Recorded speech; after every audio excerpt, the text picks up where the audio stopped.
डाल्पो एक अजीब सा जीनियस है, ऐसा लड़का जो अपनी परीक्षा के नंबर खुद कंट्रोल कर सकता है। जब पूरी क्लास टॉप करने की कोशिश करती है, डाल्पो जानबूझकर शून्य नंबर लाता है। इसी वजह से उसे सब जीरो किंग कहते हैं। एक दिन होमरूम टीचर घोषणा करती है कि एक टीवी स्टेशन क्विज शो करा रहा है और इनाम है 30 लाख वॉन। पूरे स्कूल से सिर्फ एक ही छात्र चुना जाएगा। इस बार डाल्पो तय करता है कि वो अपनी असली क्षमता छुपाएगा नहीं। टेस्ट शुरू होते ही सब लिखने में लगे होते हैं और डाल्पो वो तो आराम से सो रहा होता है। आखिरी 10 मिनट में टीचर की चेतावनी सुनकर वह धीरे धीरे आंख खोलता है, नाम लिखता है और उत्तर भरना शुरू करता है। जांच के समय टीचरों के चेहरे उतर जाते हैं, ज्यादातर पेपर फेल। फिर एक 92 और एक 96 दिखाई देता है। एक टीचर कहती है, बस यहाँ रोक दो, इससे बेहतर कोई नहीं कर सकता। लेकिन तभी होमरूम टीचर का चेहरा बदल जाता है। हाथ में है एक एकदम परफेक्ट पेपर, बिना एक भी गलती का। सबके लिए झटका तब लगता है जब पता चलता है कि वह पेपर डाल्पो का है, वही जीरो किंग। खबर पूरे स्कूल में फैल जाती है। सबकी नजरें डाल्पो पर टिक जाती हैं। चैन सू, जो हमेशा टॉपर रहता है, पहली बार खुद को खतरे में महसूस करता है। वह अपने दोस्तों को इकट्ठा करता है और कहता है, अफवाह फैलाओ कि डाल्पो ने चीटिंग की है। कुछ ही घंटों में गॉसिप आग की तरफ फैल जाती है। चैन सू और आगे बढ़कर इशारा करता है कि डाल्पो ने शायद टेस्ट पहले ही चुरा लिया था। पहले तो डाल्पो इन बातों को अनसुना कर देता है, लेकिन जब कोई उसके फायर कैप्टन पिता को अपराधी कहकर बदनाम करता है, डाल्पो टूट पड़ता है। उसके दिल में उसके पिता हमेशा एक सम्मानित हीरो थे। चौंकाने वाली बात यह कि होमरूम टीचर भी अफवाहों पर यकीन कर लेती है और पूरी क्लास के सामने डाल्पो को डांट देती है। डाल्पो इनकार करता है, लेकिन कोई उस पर भरोसा नहीं करता, सिवाय उसकी भतीजी इन्हा के। आखिर फैसला होता है कि क्विज शो के लिए चैनसू को भेजा जाएगा। चैनसू पहला राउंड जीत भी लेता है और कैमरे पर इन्हा को प्रपोज कर देता है। क्लास तालियों से गूंज उठती है, लेकिन इन्हा की नजर सिर्फ डाल्पो की खाली सीट पर टिकती है। वह निश्चय कर लेती है, वह डाल्पो की बेगुनाही साबित करेगी। इधर टीचर डाल्पो को माफीनामा लिखने का आदेश देती है। डाल्पो साफ इनकार कर देता है, जिस चीज के लिए मैंने कुछ किया ही नहीं, उसकी माफी क्यों? टीचर कहती है, पूरी स्कूल चर्चा कर रही है, यह सबूत है। तभी डाल्पो प्रिंटर पर पेपर निकालती एक महिला टीचर को देखता है और उसके दिमाग में एक प्लान बनता है। वह ठंडे स्वर में कहता है, जब मैं इस कमरे से बाहर निकलूंगा, सबको बता दूंगा कि आपका इनके साथ अफेयर है। टीचर घबरा जाती है। डाल्पो आगे कहता है, अगर इसे गलत साबित नहीं कर सकती तो अपना इस्तीफा लिखकर रख दीजिए। टीचरों के चेहरे सन्न रह जाते हैं। उधर क्लास चैनसू की जीत मना रही होती है कि तभी इन्हा अंदर आती है, केक की मोमबत्तियां बुझाती है और सबको फटकारती है। वह चैनसू का प्रपोजल ठुकरा देती है और मांग करती है, सब लोग डाल्पो से माफी मांगो। चैनसू गुस्से में पूछता है, सबूत है कि उसने चीटिंग नहीं की। दोनों की बहस बढ़ जाती है और वे शर्त लगा लेते हैं, अगर इन्हा साबित कर दे तो चैनसू माफी मांगेगा और इनाम का आधा हिस्सा देगा, वरना वह इन्हा को सबके सामने 10 थप्पड़ मारेगा। अपनी भतीजी को इस हद तक लड़ते देखकर डाल्पो अंदर से हिल जाता है। वह फैसला करता है, अब वह चुप नहीं रहेगा। जब डाल्पो बाहर होता है, इन्हा उसके कमरे में सबूत तलाशती है। कॉमिक्स के ढेर में उसे एक अंग्रेजी की किताब दिखती है जिस पर लाइब्रेरी का स्टैंप लगा है। जिज्ञासा में वह लाइब्रेरी जाती है और हैरान रह जाती है। हर किताब पर डाल्पो का उधार रिकॉर्ड, यानी वह हमेशा से पढ़ाई करता था, सिर्फ सबसे छुपाकर। वह सारे रिकॉर्ड कॉपी करके सबूत तैयार कर लेती है। इधर डाल्पो क्विज शो के ऑडिशन में पहुंचता है और आसानी से पास हो जाता है। अब मंच पर आमने सामने है जीरो किंग डाल्पो बनाम टॉपर चैनसू। पहले ही सवाल से डाल्पो सबको चौंका देता है। होस्ट पूछता है, 43 लोगों में से एक को एक ऐसी बीमारी होती है जिसमें झूठ बोलते ही हिचकी आती है। यह बीमारी किस परिकथा किरदार के नाम पर है? डाल्पो अचानक अपनी एकमात्र लाइफलाइन यूज करता है और चैनसू को बुलाता है। 30 सेकंड में वह ताना मारता है, अगर आज तुम्हें हरा दिया तो मुझे तुम्हें 10 थप्पड़ लगाने दो। सब सन्न रह जाते हैं। सच्चाई ये है, डाल्पो इस शो में सिर्फ इन्हा का बदला लेने आया है। लाइफलाइन बर्बाद होने के बावजूद वह आत्मविश्वास से जवाब देता है। पिनोकियो। होस्ट जवाब सही बताता है और पूछता है, क्या आपने कभी किसी ऐसे इंसान को देखा है जिसे यह बीमारी हो? डाल्पो मुस्कुराकर कहता है, हाँ, वो बेहद खास है, बहुत बोलती है और बिना सोचे सब कुछ कह देती है। हम उसे कहते हैं लाउड माउथ विच। पूरी क्लास हंसी से फट पड़ती है, जबकि इन्हा गुस्से में बड़बड़ाती है, डाल्पो आज तुम गए। दूसरा सवाल आता है, 60 साल के राशि चक्र के अनुसार यह कौन सा वर्ष है? लेकिन यह सवाल डाल्पो की सबसे दर्दनाक याद को जगा देता है। उसे अपना असली नाम याद आता है, हामयोंग। वह और उसका बड़ा भाई जामयोंग कभी शहर के मशहूर जीनियस बच्चे थे। एक समय था जब उनका परिवार, माँ, पिता और दोनों बेटे खुशहाल जिंदगी जी रहे थे। लेकिन फिर आया वो हादसा जिसने सब कुछ बदल दिया। उनके पिता, जो फायर कैप्टन थे, एक बड़ी फैक्ट्री आग की सूचना पर टीम लेकर पहुंचे। मैनेजर ने सिर्फ 2 मजदूरों के अंदर फंसे होने की बात कही, लेकिन यह नहीं बताया कि फैक्ट्री में खतरनाक केमिकल्स का ढेर था। डाल्पो के पिता ने सच्चाई जाने बिना टीम को अंदर भेज दिया, जबकि मजदूर तो पहले ही भाग चुके थे और आग उन्हीं की गलती से लगी थी। कुछ ही देर बाद केमिकल्स धमाके से फट पड़े। सारी फायर टीम सहित 9 फायर फाइटर शहीद हो गए और आग अगले दिन तक जलती रही। बाद में मैनेजर ने झूठ बोलकर सारी गलती डाल्पो के पिता पर डाल दी कि कैप्टन ने चेतावनी के बावजूद अंदर जाने की जिद की थी। आश्चर्य ये कि 9 में से सिर्फ 8 शव मिले। तभी एक गवाह ने दावा किया कि उसने बारिश में कैप्टन को जिंदा देखा था। वह गवाह पिनोकियो सिंड्रोम से पीड़ित था, इसलिए उसकी बात बिना सोचे ही सच मान ली गई। मीडिया ने कहानी को सनसनीखेज बनाने का मौका पकड़ लिया। एक निर्दयी महिला रिपोर्टर ने इंटरव्यू को एडिट करके डाल्पो के पिता को फरार अपराधी की तरह दिखा दिया। गलत रिपोर्ट से जनता भड़क उठी। परिवार जहां भी जाता अपमान सहना पड़ता। दबाव इतना बढ़ गया कि डाल्पो की मां टूट गई। आखिरी बार छोटे बेटे के साथ पटाखा जलाने के बाद वह समुद्र में कूद गई। जब बड़ा भाई पहुंचा, उसे सिर्फ एक चिट्ठी और छोटे भाई का एक जूता मिला। गुस्से और दुख में वह मीडिया पर चिल्लाता रहा, पर किसी को फर्क नहीं पड़ा। किस्मत से डाल्पो को एक बुजुर्ग व्यक्ति ने बचा लिया, जिसे अल्जाइमर था। वह उसे अपना खोया बड़ा बेटा समझकर घर ले आया और अचानक डाल्पो को एक ऐसा भाई मिला जो उससे 20 साल बड़ा था और एक भतीजी इन्हा जो उसी की उम्र की थी। शुरू में चोई भाई नहीं मान रहे थे, लेकिन डाल्पो का बुजुर्ग की सेवा करने का तरीका देखकर उन्होंने उसे अपना लिया। डाल्पो ने कभी अपनी असली पहचान नहीं बताई और समय के साथ वह परिवार का हिस्सा बन गया। लेकिन किस्मत जैसे उसका साथ ही नहीं देती थी। एक दिन टीवी ठीक करते समय उसे सच्चाई पता चली कि उसके परिवार को बर्बाद करने वाली रिपोर्टर इन्हा की ही मां थी। उस दिन से डाल्पो का व्यवहार इन्हा के साथ बदल गया। वह उसे जानबूझकर चिढ़ाता था, हालांकि दोनों के दिलों में एक दूसरे के लिए एक पुराना गहरा रिश्ता बन चुका था। इसीलिए जब डाल्पो ने सुना कि इन्हा ने चैनसू से उसकी बेगुनाही पर शर्त लगा ली है, वह खुद को रोक नहीं पाया और क्विज शो में हिस्सा लिया। जाहिर है वह मुकाबले में चैनसू को आसानी से हरा देता है। बदला पूरा होता है और डाल्पो घर के रास्ते निकल पड़ता है। उधर इन्हा आसमान देखते हुए कहती है, मैं उस लड़के के लिए छतरी कभी नहीं लाऊंगी, और तभी उसे हिचकी आने लगती है, यानी वह झूठ बोल रही है। तेज बारिश में डाल्पो बस से उतरता है और इन्हा को स्टेशन पर सोता पाता है। उसे याद आता है कि चैनसू शो में इन्हा को प्रपोज करने वाला था और यह बात उसने पहले ही सुन ली थी। उसी पल उसने तय कर लिया कि वह इन्हा को किसी और के हाथों नहीं जाने देगा। जब इन्हा ने उससे पूछा था कि वह शो में क्यों गया, वह जवाब नहीं दे पाया था, लेकिन अब धीरे से कहता है, क्योंकि मैं तुम्हें पसंद करता हूँ। उसी समय इन्हा जाग जाती है और छतरी लेकर भागती है, पर छतरी टूटी होती है। घबराहट में खड़ी इन्हा को देखकर डाल्पो मजाक में उसके सिर पर ट्रैफिक कोन रख देता है। इन्हा झूठ बोल देती है, ग्रैंडपा ने भेजा है कि तुम भीग न जाओ। डाल्पो अपने मन की बात दबा लेता है, क्योंकि वह अपने दुश्मन की बेटी से प्यार करने की इजाजत खुद को नहीं दे सकता। कुछ साल बीत जाते हैं। हाई स्कूल के बाद डाल्पो टैक्सी ड्राइवर बन जाता है ताकि परिवार का खर्च चला सके, और इन्हा रिपोर्टर बनने का सपना पूरा करती रहती है। लेकिन उसके पिनोकियो सिंड्रोम की वजह से किसी भी कंपनी में नौकरी मिलना मुश्किल हो जाता है। एक सुबह वह डाल्पो से इंटरव्यू पर छोड़ने का कहती है। डाल्पो आधी नींद में होता है और गलती से उसकी स्कर्ट पकड़ लेता है। इन्हा उसे आवारा कहकर चिल्लाती है और उसे घूंसा मार देती है। अपने बड़े बेटे के चेहरे पर पड़ा निशान देखकर दादाजी गुस्से में चम्मच से इन्हा को डांटते हैं और कहते हैं कि अपने चाचा की इज्जत करना सीखो।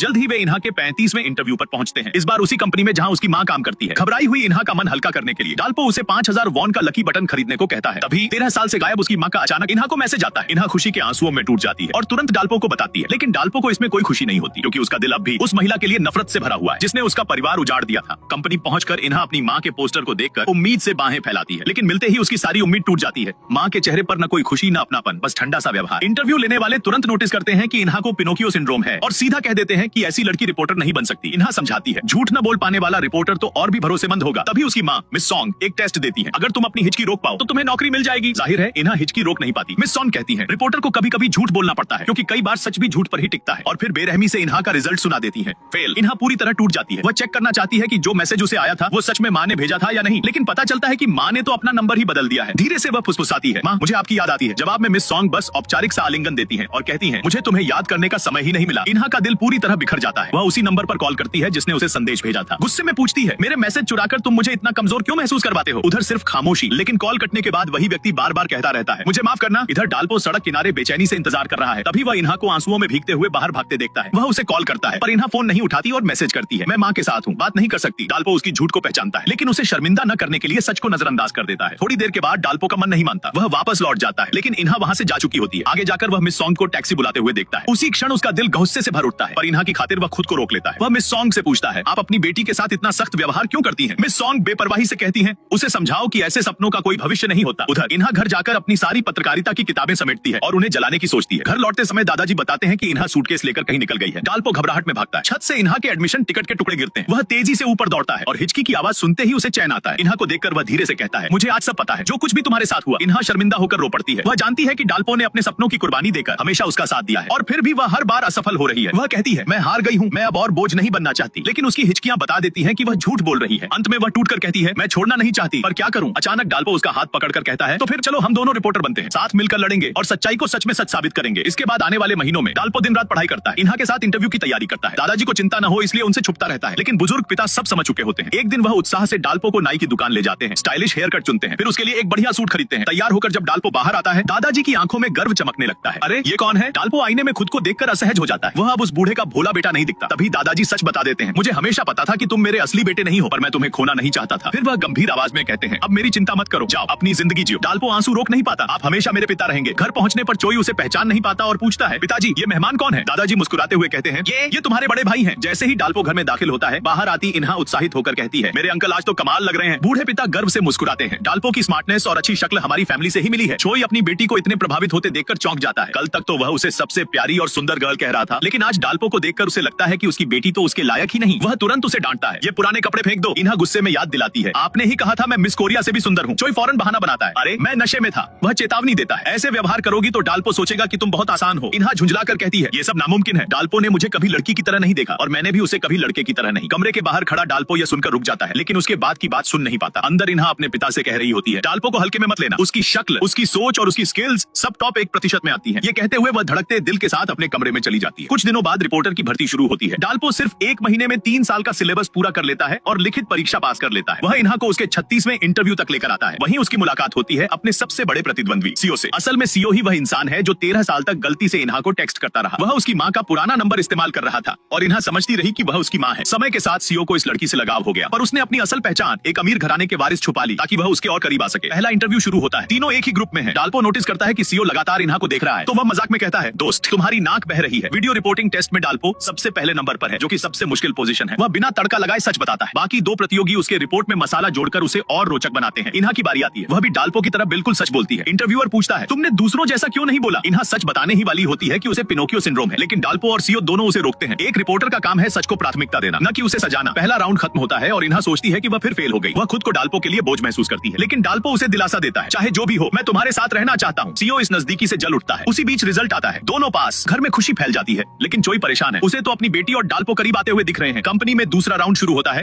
Debate interview. केस खुलते ही डाल्पो का चेहरा फीका पड़ जाता है। यह वही केस था जिसने 13 साल पहले उसके पिता की जिंदगी तबाह कर दी थी। अब सवाल पूछा जाता है, आखिर गलती किसकी थी? डाल्पो अंदर ही अंदर टूट जाता है, पर तभी इन्हा बोलती है। वह कहती है कि इस ट्रेजेडी का कारण लालच नहीं बल्कि एक गलतफहमी थी। एक गवाह जिसने झूठ नहीं बोल सकता था, लेकिन उसने व्यक्ति को पहचानने में गलती कर दी। वह कहती है, ये एक दुर्भाग्यपूर्ण हादसा था जिसका दोष किसी एक इंसान पर नहीं डाला जा सकता। अचानक डाल्पो गुस्से में बोल उठता है, क्या किसी की भी गलती नहीं? पिनोकियो और रिपोर्टर्स दोनों को पता होना चाहिए था कि लोग उनकी हर बात पर विश्वास करते हैं। उन्हें और सावधान रहना चाहिए था। उनकी लापरवाही ने एक पूरा परिवार बर्बाद कर दिया। फिर भी इन्हा अपने विचार पर अटल रहती है। डाल्पो समझ जाता है कि पिनोकियो सिंड्रोम वाले व्यक्ति को रिपोर्टर क्यों नहीं होना चाहिए, क्योंकि जब तक उन्हें लगता है कि वे सही हैं, उन्हें हिचकी नहीं आएगी। डाल्पो के बदले हुए व्यवहार से दुखी इन्हा इंटरव्यू रूम छोड़ देती है। वो भी इंटरव्यू से हटने का निर्णय लेता है और उसके साथ बाहर चला जाता है। लिफ्ट में वह उसे समझाने की कोशिश करता है, पर इन्हा चुप रहती है। वह जानती है कि बहस में हर किसी का अपना मत हो सकता है, लेकिन फिर भी उसे उम्मीद थी कि डाल्पो कम से कम उसका साथ देगा। वो धीरे से कहता है, शायद तुम डाल्पो को पसंद करती हो। इन्हा तुरंत इनकार करती है, लेकिन उसकी हिचकियां सब कुछ बता देती हैं। उधर डाल्पो छत पर जाकर फूट फूट कर रो पड़ता है। अब उसे एहसास हुआ कि उसका पिता भगोड़ा नहीं बल्कि असली हीरो था। खुद को संभालकर वह पुलिस स्टेशन पहुंचता है, लेकिन पता चलता है कि उसके पिता के अवशेष पहले ही कोई ले जा चुका है। दूसरी ओर बड़ा भाई जेओंग अपने पिता का अंतिम संस्कार पूरा कर चुका है। वह अब अकेला महसूस करता है और सूने दिल में सिर्फ बदले की आग बची है। वह तय करता है कि जिन लोगों ने उसके परिवार को तबाह किया, उन्हें वह एक एक कर सजा देगा। उसका पहला निशाना वही फैक्ट्री मैनेजर होता है जिसने सारी गलती डाल्पो के पिता पर थोपी थी। जेओंग चालाकी से उसका वॉलेट चुरा लेता है और उसे एक सुनसान जगह बुलाता है। मैनेजर कुछ समझ नहीं पाता और सीधे फंस जाता है। जेओंग निर्दयता से जाल बंद कर देता है। मैनेजर कितनी भी मिन्नतें करे, जेओंग का दिल नहीं पिघलता। वह उन 2 मजदूरों को भी सजा देता है जिनकी गलती से आग लगी थी और सबका दोष मैनेजर पर डाल देता है, ताकि दुनिया उसे उसी तरह याद करे जैसे उसके पिता को गलत तौर पर दोषी ठहराया गया था। इधर इन्हा अपने पिता की सलाह पर एक कन्वीनियंस स्टोर में काम कर रही है। वह रोते हुए एक ग्राहक से कहती है, अंकल डाल्पो तो 1 महीने में पास हो गए और मैं 3 साल से मेहनत कर रही हूँ, फिर भी असफल। तभी सीओ आता है जो उसे पसंद करता है और डाल्पो को उसका असली अंकल समझकर उसे दिलासा देता है। रात में डाल्पो अपने पहले दिन की नौकरी के बारे में परिवार से बातें करता है। इन्हा दिखाती है कि उसे कोई फर्क नहीं पड़ता, लेकिन मन ही मन उसे बुरा लगता है कि डाल्पो भी उसे रिपोर्टर के लायक नहीं मानता। गुस्से में वह उसका टूथब्रश टॉयलेट में डुबो देती है, लेकिन जैसे ही डाल्पो उसे उठाता है, उसे खुद ही शर्म आ जाती है और वह टूथब्रश फेंक देती है, बिना संतोष के, सिर्फ पछतावे के साथ। अगले दिन स्टोर में सीओ फिर आता है। तभी इन्हा की माँ भी आती है और उसे नौकरी का प्रस्ताव देती है। वास्तव में उनकी कंपनी एक विश्वसनीयता संकट से जूझ रही है और वह इन्हा के पिनोकियो सिंड्रोम का इस्तेमाल पब्लिसिटी के लिए करना चाहती है। इन्हा तुरंत मना कर देती है, लेकिन उसकी माँ कहती है, इस फील्ड में सिद्धांत और अहंकार बेकार हैं, बस मौके पकड़ो। इन्हा कार्ड लेकर उलझन में पड़ जाती है। आखिर रिपोर्टर बनना उसी का सपना था। शाम को लिफ्ट में डाल्पो मिलता है और इन्हा उसे रूफटॉप पर बात करने के लिए बुलाती है। वह स्वीकार करती है कि जिस दिन उसने कहा कि वह डाल्पो को पसंद नहीं करती, तब से हिचकियां रुक ही नहीं रही। डाल्पो चौंक जाता है और परेशान भी। वह जानता है कि वह इन्हा से प्यार करता है, लेकिन वह उसकी दुश्मन की बेटी है। इन्हा भी जानती है कि उनका रिश्ता संभव नहीं। सबकी नजर में डाल्पो उसका अंकल है। वह वादा करती है, मैं कोशिश करूंगी कि किसी और को पसंद करूं और इन भावनाओं को भूल जाऊं। डाल्पो का दिल टूटता है, लेकिन वह उसे रोक नहीं पाता। कुछ देर सोचने के बाद इन्हा अपनी माँ को फोन करके नौकरी स्वीकार कर लेती है। उधर सीओ भी उसी कंपनी में भर्ती हो जाता है, सिर्फ इन्हा के लिए। इस तरह इन्हा रिपोर्टर बन जाती है और डाल्पो उसका सबसे बड़ा प्रतिद्वंद्वी। घर पहुंचकर डाल्पो देखता है कि दादाजी ने खास डिनर बनाया है, लेकिन जैसे ही वह बीफ ट्राइब देखता है, उसे पोस्टमार्टम की छवियां याद आ जाती हैं और वह बाथरूम भागकर उल्टी कर देता है। परिवार घबरा जाता है। कमरे में लौटकर वह देखता है इन्हा ने उसके लिए दवा रखी है। फिर उसके पिता भी दवा लेकर आते हैं और उसी समय छोटा भाई भी दवा लेकर कमरे में प्रवेश करता है। टेबल पर रखी 3 दवाइयों को देखकर डाल्पो का दिल गर्माहट से भर जाता है। कुछ ही देर बाद टीम लीडर इन्हा और सीओ को पुलिस स्टेशन रिपोर्टिंग असाइनमेंट पर भेजता है, कहते हुए, जल्दी करो क्योंकि आज तुम्हारे प्रतिस्पर्धी भी वहीं पहुंच चुके हैं। जैसे ही दोनों नए रिपोर्टर पुलिस स्टेशन पहुंचते हैं, पता चलता है कि वहां पहले से ही डाल्पो और यून मौजूद हैं। स्टेशन के बाहर इंतजार कर रहे रिपोर्टरों की थकान देखकर डाल्पो तुरंत समझ जाता है कि यहाँ मुकाबला कितना सख्त है। तभी उसकी मुलाकात होती है बचपन के दोस्त चांसू से, जो अब पुलिस अफसर है। थोड़ी देर बाद इन्हा भी स्टेशन पहुंचती है। चांसू उन्हें रिपोर्टर्स लाउंज दिखाने ले जाता है, लेकिन जैसे ही दरवाजा खुलता है, सब हैरान रह जाते हैं। कमरा बेहद गंदा और खराब हालत में है। इंटर्न रिपोर्टर बार बार पुलिस से सुराग लेने की कोशिश करते हैं, लेकिन कोई भी केस की जानकारी देने को तैयार नहीं। उल्टा उन्हें बार बार बाहर निकाल दिया जाता है। दूसरी तरफ चालाक डाल्पो जल्दी ही एक कॉप से अच्छा संबंध बनाकर छोटे मोटे सुराग जुटाने लगता है। इन्हा हिम्मत नहीं छोड़ती और अपने पुराने दोस्त चांसू से मदद मांगती है। वह उसे एक मामूली सा केस बताता है, एक महिला की व्यायाम करते समय अचानक मौत। इन्हा को लगता है कि यह खबर उसके लिए एक मौका है, लेकिन उधर यून चालाकी दिखाते हुए स्टेथोस्कोप ट्रिक से वही जानकारी चुरा लेती है। दोनों टीमें तुरंत अलग अलग जगह जाती हैं, कुछ लोग जिम की तरफ और कुछ अस्पताल की ओर। पूरे दिन भागदौड़ करने के बावजूद कोई ठोस जानकारी हाथ नहीं लगती। शाम तक सभी को पता चलता है कि जिस महिला की मौत हुई वह अक्सर अपने रूप को लेकर परेशान रहती थी और उसके पति ने भी उसे छोड़ दिया था। यून तुरंत खबर चला देती है कि वह जलन में वजन कम कर रही थी, लेकिन डाल्पो के मन में शक जागता है। उसे याद आता है कि इन्हा ने उसे चेतावनी दी थी, जो दिखाई देता है वह हमेशा सच नहीं होता। वह सीधे महिला के घर जाता है और परिवार से सच जानता है। वह महिला अपनी बेटी को बचाने के लिए अपना लीवर दान करना चाहती थी, लेकिन ऑपरेशन से पहले उसे 30 किलो वजन कम करना था। इसी जल्दबाजी में उसने ज्यादा मेहनत कर दी और दुखद घटना हो गई। देर हो चुकी थी। वही अधूरी और गलत खबर टीवी पर चल चुकी थी। बेटी रोते हुए कहती है ये सब झूठ है। इसी बीच मिस सोंग सच के साथ लाइव हो जाती है। इन्हा ने सही समय पर असली जानकारी पहुंचाई थी और मिस सोंग ने उसी का इस्तेमाल किया। इस एक रिपोर्ट से डाल्पो की कंपनी की साख गिर जाती है। डाल्पो शर्म, पछतावे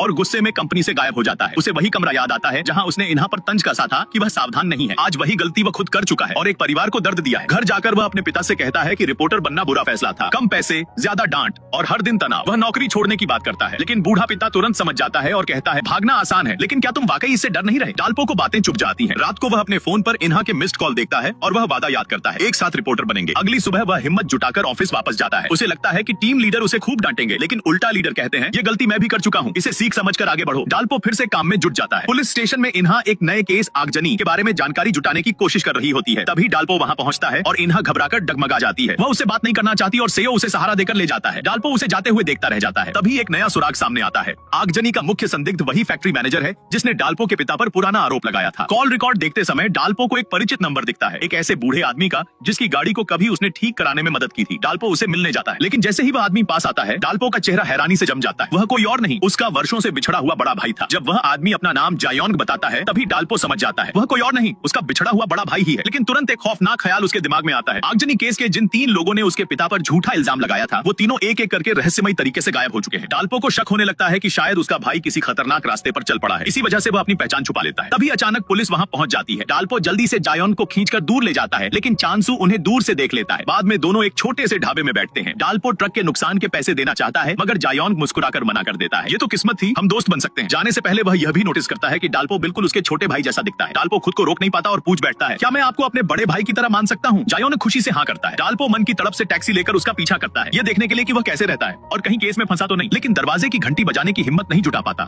वह सच्चाई का सामना करने के लिए अभी तैयार नहीं था। उधर शहर में एक नया हादसा हो जाता है। एक आदमी शराब पीकर गाड़ी चला रहा होता है। पुलिस रोकती है तो वह कार छीनकर भागने लगता है। तेज रफ्तार में वह गाड़ी पर नियंत्रण खो देता है। तभी एक छोटा बच्चा बैसाखियों के सहारे सड़क पार कर रहा होता है। गाड़ी फिसलती है, पलटती है। आखिरी पल में एक वाटर डिलीवरी ट्रक तेजी से आकर उसके सामने रुक जाता है और बच्चे को बचा लेता है। ड्राइवर टक्कर सहकर भी पहले बच्चे को देखता है और फिर वहीं गिर पड़ता है। इन्हा की न्यूज टीम पूरा हादसा रिकॉर्ड कर लेती है। ड्राइवर रातों रात नेशनल हीरो बन जाता है और हैरानी की बात वह हीरो कोई और नहीं जायोंग था और उसकी चोटें भी ज्यादा गंभीर नहीं थी। इन्हा उसे तलाश कर लेती है और इंटरव्यू के लिए अपना कार्ड देती है। जायोंग मुस्कुराता है, एक अजीब खतरनाक सी मुस्कान, क्योंकि थोड़ी देर पहले ही उसने पता लगा लिया था कि इन्हा उस रिपोर्टर की बेटी है जिसने 13 साल पहले उसकी परिवार की जिंदगी तबाह कर दी थी। इधर उसका ट्रक पुलिस स्टेशन पहुंचता है और डाल्पो उसे देखकर घबरा जाता है। वह तुरंत अस्पताल दौड़ता है। अस्पताल में जायोंग इंटरव्यू दे रहा होता है। वह कहता है कि उसे वह बच्चा अपने खोए हुए छोटे भाई जैसा लगा, इसलिए उसने जान जोखिम में डाल दी। इन्हा को पता चलता है कि जायोंग उसी पुराने हादसे का पीड़ित है। वह गुस्से में पूछती है वो झूठी खबर चलाने वाला रिपोर्टर कौन था। जैसे ही जायोंग नाम बताने वाला होता है डाल्पो वहां पहुंचकर इन्हा को खींच ले जाता है। इन्हा सोचती है कि डाल्पो उसकी स्टोरी छीनना चाहता है, लेकिन डाल्पो सख्त लहजे में कहता है उससे दूर रहो, वो खतरनाक है, मुझ पर भरोसा करो। इन्हा तर्क देती है कि जिसने एक बच्चे की जान बचाई वो बुरा इंसान कैसे हो सकता है, लेकिन डाल्पो जानता है उसका भाई बदले की आग में जल रहा है और अगला निशाना इन्हा हो सकती है। वह कारण नहीं बता सकता, बस विनती करता है कृपया उससे दूर रहो और मुझसे मत पूछो क्यों। डाल्पो को इतना गंभीर देखकर इन्हा अनिच्छा के बावजूद मान जाती है। उसके ईमानदार होने पर डाल्पो चैन की सांस लेता है। उधर जायोंग की निगाहें कैमरामैन पर पड़ती हैं। वही आदमी जिसने 13 साल पहले उस झूठी रिपोर्टिंग का फुटेज शूट किया था। कैमरामैन का चेहरा डर से पीला पड़ जाता है क्योंकि उसे याद आता है मिस सोंग ने कभी जायोंग के पिता को बेशर्म भगोड़ा कहकर रिपोर्ट एडिट की थी और जब जायोंग ने विरोध किया था उसे कत्ल की कोशिश के झूठे आरोप में जेल भेज दिया गया था। जायोंग इन्हा का कार्ड उठाकर पूछता है क्या ये मिस सोंग की बेटी है? कैमरामैन डर के मारे सिर हिला देता है। जायोंग एक ठंडी हंसी हंसता है, अब खेल मजेदार होगा। इसी बीच मिस सोंग लाइव टीवी पर आती है। जायोंग की बहादुरी की रिपोर्ट दिखाती है और 13 साल पुरानी झूठी रिपोर्ट के लिए माफी मांगती है। कहती है कि अब से वह सिर्फ सच पेश करेंगी। जयमयोंग उसकी माफी स्वीकार नहीं करता क्योंकि उसे लगता है कि उसका पछतावा सच्चा नहीं है। दल्पो को भी एहसास है कि उसका भाई बदले की आग में जल रहा है और रुकने वाला नहीं। थोड़ी देर बाद दल्पो अपने दिवंगत पिता की कब्र पर जाता है जहाँ उसे कांच पर चिपके माफीनामे दिखते हैं। पास रखी पुरानी पारिवारिक तस्वीर देखकर वह टूट जाता है और रो पड़ता है। उसी वक्त जयमयोंग वहाँ पहुँचता है, लेकिन इस बार वह दल्पो से अजीब ठंडेपन से पेश आता है। यहाँ तक कि दल्पो लाया हुआ फूल भी कूड़ेदान में फेंक देता है। असल में जयमयोंग को हाल ही में पता चला था कि दल्पो एक रिपोर्टर है, इसलिए उसे शक हुआ कि शायद दल्पो उसके करीब सिर्फ किसी मकसद से आया था। यही गलतफहमी उसे दल्पो से दूर कर देती है और वह उसके इंटरव्यू का अनुरोध भी ठुकरा देता है। लेकिन दल्पो हार नहीं मानता और पूछता है कि क्या वह मून डाकू को जानता है। जयमयोंग घबरा जाता है क्योंकि वही फैक्ट्री मैनेजर था जिसे उसने कुएं में बंद किया था। वह झूठ बोलता है कि वह इस नाम को नहीं जानता। कई बार कोशिश करने के बाद दल्पो को यकीन हो जाता है कि मैनेजर की मौत हो चुकी है और उसके कातिल उसके अपने भाई के अलावा कोई नहीं। दल्पो गंभीरता से पूछता है तुम दुनिया से माफी चाहते हो या बदला। जेमयोंग बिना झिझक कहता है बदला। वह दल्पो का रिकॉर्डिंग फोन उठाकर आग में फेंक देता है, लेकिन दल्पो शांत रहता है क्योंकि असली रिकॉर्डर उसके टाई क्लिप में छिपा होता है। फिर भी दल्पो पुलिस को रिकॉर्डिंग देने का इरादा नहीं रखता। वह सच को दफनाना चाहता है ताकि उसका भाई और ज्यादा न टूटे। इधर कैमरामैन इन्हा को 13 साल पुरानी जेमयोंग की इंटरव्यू फुटेज दिखाता है। इन्हा यह देखकर स्तब्ध रह जाती है कि उसी की मां उस रिपोर्टर थी जिसने जेमयोंग के परिवार को बर्बाद कर दिया था। उसकी नजरों में मां की जो छवि थी एक झटके में ध्वस्त हो जाती है। उसी वीडियो में इन्हा एक जूता देखती है। कैमरामैन बताता है कि वह जेमयोंग के छोटे भाई का है। तब इन्हा को याद आता है कि बिल्कुल वही जूता दल्पो के पास भी था। वह तुरंत घर जाकर दादा से पूछती है और दादा बताते हैं कि उन्होंने सालों पहले दल्पो को उसी जूते के सहारे समुद्र से बचाया था। अब इन्हा सब समझ जाती है क्यों दल्पो बचपन में उससे अचानक दूर हो गया, क्यों उसने हमेशा उसे रिपोर्टर बनने से रोका, और वह बहस के दौरान इतना गुस्सा क्यों हुआ। उसके दिल में दल्पो के लिए दर्द भर जाता है। वह दल्पो के पास जाती है और धीमे से पूछती है, क्या तुम्हारा असली नाम की हाम्योंग है? दल्पो चौंक जाता है। इन्हा रोते हुए बार बार माफी मांगती है। बाद में वह पूरी कहानी जान लेती है और समझ जाती है कि उसके परिवार ने दल्पो की जिंदगी पर कितना भारी असर डाला है। वह फैसला करती है कि अब वह खामोश नहीं रहेगी। थोड़े दिन बाद उसकी माँ मिस सॉन्ग एक पब्लिक लेक्चर ले रही होती है। Q&A में इन्हा खड़ी होकर पूछती है, क्या कभी उन्होंने अपने प्रभाव के चलते सच्चाई को नजरअंदाज किया? मिस सॉन्ग इनकार करती है, लेकिन इन्हा का हिचकी आना इस बात का सबूत है कि वह सच नहीं बोल रही। इन्हा सबके सामने 13 साल पुरानी घटना याद दिलाती है, कैसे उनकी माँ ने तथ्यों को नजरअंदाज किया था और एक ईमानदार फायर कैप्टन को गलत ढंग से पेश कर दिया था, जिसकी वजह से पूरा परिवार टूट गया। वह साफ कहती है कि बिना आधार की खबरें कितनी खतरनाक हो सकती हैं। मिस सॉन्ग अपनी सफाई पेश करती है, लेकिन इन्हा यह कहते हुए जवाब देती है, जब लोग आपकी बातों पर भरोसा करते हैं तो रिपोर्टर और गवाह दोनों को और ज्यादा सावधान रहना चाहिए था। यह गलती आपकी थी और इसकी जिम्मेदारी भी आपकी ही है। लेक्चर के बाद इन्हा घबराई होती है कि कहीं उसे नौकरी से निकाल न दिया जाए।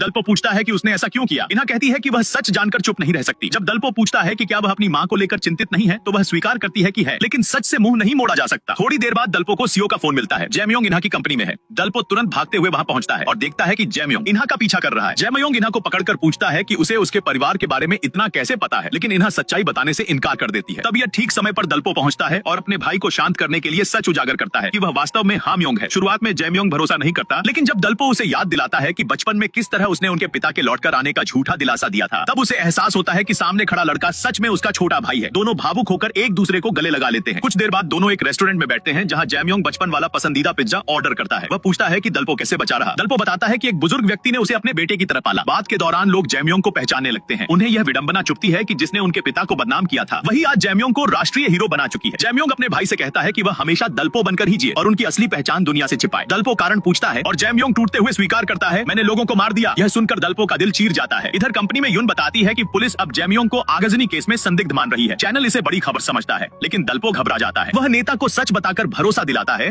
कि वह अपने भाई को खुद आत्मसमर्पण कराने के लिए राजी करेगा। नेता मान जाता है और यून का केस बदल देता है। यून गुस्से में अकेली बैठकर पीने लगती है। दल्पो फिर अपने भाई से मिलने जाता है और उसे बदला छोड़ने की गुजारिश करता है। जेमयोंग कहता है कि मिस सॉन्ग ने उनके पिता को बदनाम किया और उसी आघात ने उनकी मां की जान ले ली, इसलिए वह माफ नहीं कर सकता। दल्पो उसे सवाल करता है कि वह उस दिन उन्हें छोड़कर क्यों चला गया था। इस पर जेमयोंग बताता है कि वह भागा नहीं था, वह मिस सॉन्ग से मिलने गया था ताकि अपने पिता की सच्चाई साबित करा सके। लेकिन वही इंटरव्यू उनके परिवार के लिए सबसे बड़ा वार बन गया। दल्पो पछतावे में कहता है, अगर मैं तुम्हें पहले ढूंढ लेता शायद यह सब ना होता। अगली सुबह यून कंपनी में जागती है और सुनती है कि जेमयोंग मिस सॉन्ग के इंटरव्यू के लिए तैयार है। वह फौरन दल्पो को बताती है। दल्पो समझ जाता है कि जेमयोंग कुछ बड़ा करने वाला है। तब उसे एक गुमनाम मैसेज मिलता है जिसमें दावा किया गया है कि जेमयोंग ने फैक्ट्री मैनेजर की हत्या की है और लाश का ठिकाना भी बताया गया है। दल्पो दौड़कर अपने भाई से मिलने जाता है और विनती करता है कि वह खुद आत्मसमर्पण कर दे। जेमयोंग इनकार करता है और कहता है कि दल्पो इन्हा से प्यार करता है, इसलिए वह उसकी मां को नुकसान नहीं पहुंचाएगा, इसलिए वह खुद इस कहानी का अंत करेगा। दल्पो टूटे मन से लौटता है जहां इन्हा उसका इंतजार कर रही होती है। वह जानती है कि दल्पो उसकी वजह से खुद को रोक रहा था, इसलिए वह कहती है, अगर मेरी मां गलत है तो उसके खिलाफ खड़े हो जाओ। दल्पो हैरान होता है, लेकिन सच मान लेता है कि अब समय आ गया है। अगले दिन वह अपने भाई से मिलता है और कहता है कि उसने इन्हा को छोड़ने का फैसला कर लिया है। वह सारे सबूत चैनल को देगा, गवाहों से खुद मिलेगा और अगर सब सच हुआ तो रिपोर्ट करेगा कि जेमयोंग एक हत्यारा है। उसकी आंखों में आंसू आते हैं। एक रिपोर्टर की तरह मैं तुम्हें रोकूंगा और एक रिपोर्टर की तरह ही मिस सॉन्ग का सच सामने लाऊंगा। तभी उसे गवाह का फोन आता है। असल में वो मैसेज जेमयोंग ने ही भेजा था। वह चाहता था कि दल्पो उसके माता पिता के लिए न्याय दिलाए। दल्पो की ईमानदारी देखकर जेमयोंग भी सच सामने लाने का फैसला करता है। उधर मिस सॉन्ग को जरा भी एहसास नहीं कि खतरा उसके सामने खड़ा है। लाइव प्रसारण शुरू होता है जहां वह 13 साल पुराना वीडियो दिखाकर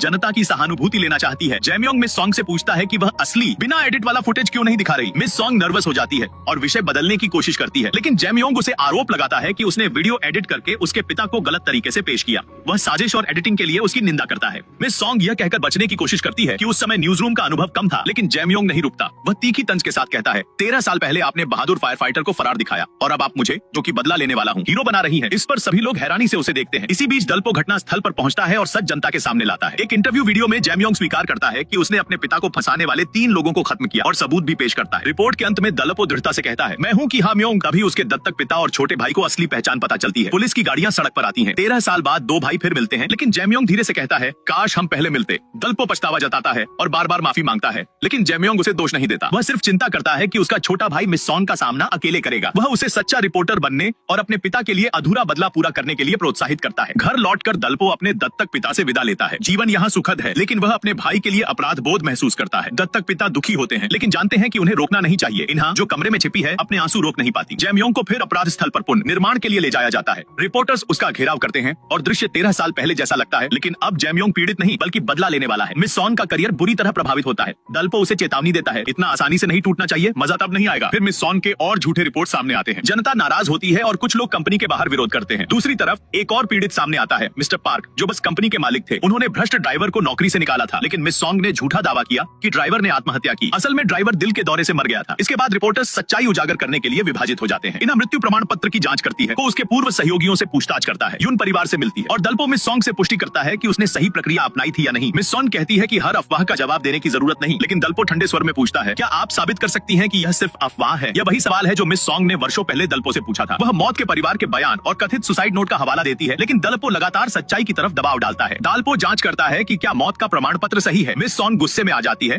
लेकिन उसकी झिड़की सुनकर दालपो संतुष्ट महसूस करता है। बाद में उसे एसईओ से पता चलता है कि ड्राइवर के सहकर्मी और परिवार ने पुष्टि की कि उसकी दिल की बीमारी थी और यह आत्महत्या नहीं थी। बावजूद इसके दालपो को कुछ गड़बड़ महसूस होती है। तभी इन्हा मैसेज भेजती है कि प्रमाण पत्र असली है। दालपो तुरंत इन्हा को कॉल करता है, लेकिन वह जवाब नहीं देती। उसे याद आता है कि अपनी माँ से मिलने के बाद इन्हा ने भी वैसा ही व्यवहार किया था। सच सामने आने पर इन्हा थोड़ी देर हिचकिचाती है, लेकिन अंततः सच मान लेती है। मिस्टर पार्क ने उन्हें धोखा दिया था। दालपो टूट जाता है, क्योंकि सफलता बस एक कदम दूर थी। घर लौटते ही वह अपने दत्तक पिता और छोटे भाई से मिलता है। 13 साल के पारिवारिक बंधन आसानी से टूट नहीं सकते। दत्तक पिता उसकी चिंता करते हैं और उसे याद दिलाते हैं कि वह हमेशा उनका बेटा रहेगा। दालपो उनके द्वारा छोड़े गए तोहफे को खोलता है और उसमें से परिवार की गर्माहट महसूस करता है। अगले दिन कंपनी के बाहर लोग मिस सॉन्ग से माफी मांगने के लिए इकट्ठा होते हैं। दालपो याद करता है कि बचपन में उसने कितनी पीड़ा झेली थी। वह समझता है कि अगर वह खड़ा नहीं होगा तो वह उन्हीं बेईमान रिपोर्टर्स जैसा बन जाएगा जिनसे वह नफरत करता है। दालपो आगे बढ़ता है, असली प्रमाण पत्र दिखाता है और कहता है कि ड्राइवर की मौत असली कारणों से हुई थी। वह मिस्टर पार्क से पूछता है कि उसने सबूत क्यों फर्जी बनाया। रिपोर्टर्स उन्हें घेर लेते हैं और मिस सॉन्ग शॉक में है। दालपो समझाता है कि एक सच्चा रिपोर्टर वही होता है जो सच सामने लाए, जो मिस सॉन्ग ने 13 साल पहले नहीं किया। अंततः मिस सॉन्ग सार्वजनिक रूप से माफी मांगती है और अपने पद से इस्तीफा देती है। दालपो अपने भाई जैमयोंग से मिलने जाता है और उसे खुशखबरी सुनाता है। जैमयोंग राहत महसूस करता है कि उसका छोटा भाई सही रास्ते पर है। इसके बाद दालपो इन्हा के पास जाता है, अपनी भावनाओं का इजहार करता है और इन्हा भी अपने दिल की बात स्वीकार करती है। हालांकि दत्तक पिता के प्यार और सामाजिक नियमों की वजह से दोनों केवल चाचा भतीजी के रूप में रहते हैं। चोई, जो उनके रिश्ते को समझ चुका है, उनका समर्थन करता है और पिता को बताता है कि दालपो इन्हा को 10 साल से प्यार करता रहा। अगले दिन दत्तक पिता दालपो से कहते हैं कि उन्होंने दत्तक अपनापन खत्म करने के लिए आवेदन किया है, यह समझते हुए कि उन्होंने उसे बहुत प्यार किया। दालपो भावुक होकर कहता है, धन्यवाद पापा। अंत में दालपो और इन्हा शादी की तैयारी के लिए ब्रेसल शॉप में जाते हैं और परिवार उनके साथ खुश है। और इसी के साथ यह कहानी अपने खूबसूरत अंत तक पहुंचती है। अगर आपको यह कहानी पसंद आई हो तो वीडियो को लाइक, शेयर और चैनल को सब्सक्राइब जरूर करें।